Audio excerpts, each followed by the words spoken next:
combien coûte vraiment un brevet et comment économiser. Ce qui est important, c'est de différencier les différents types de frais. Vous avez les frais que vous allez devoir payer lors de votre dépôt de brevet auprès de l'Office français des brevets, qui est l'INPI. Dans ces frais-là, vous allez avoir une enveloppe à peu près de 300 € qui va comprendre la taxe de recherche et la taxe de dépôt.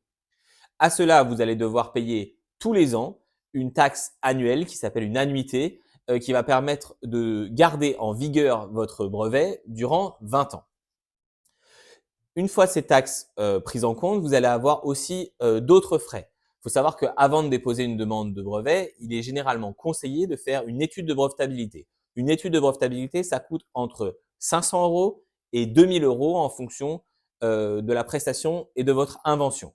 Il faut savoir que vous allez avoir besoin du résultat de cette étude de brevetabilité pour pouvoir déterminer si votre solution est bien nouvelle et inventive. Et ça, un professionnel pourra vous aider en allant directement chercher à travers les bases de données brevets internationales pour voir si votre solution existe déjà.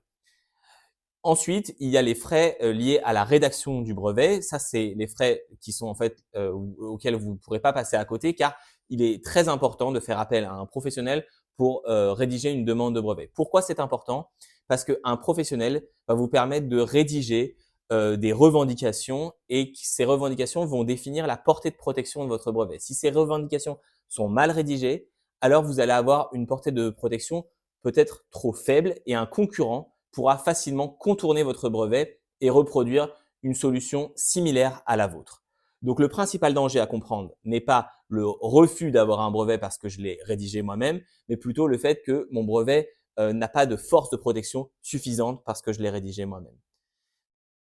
Et enfin, il y a une dernière partie des frais à prévoir, ce sont des frais administratifs. Généralement, quand vous faites appel à un cabinet en propriété intellectuelle, il va vous demander des frais, notamment des frais liés au dépôt du brevet, liés des frais administratifs liés à la transmission des lettres que vous recevrez de la part de l'INPI. Tous ces frais-là, vous pouvez vous en passer si vous passez directement par un service professionnel, comme par exemple par Brevetable.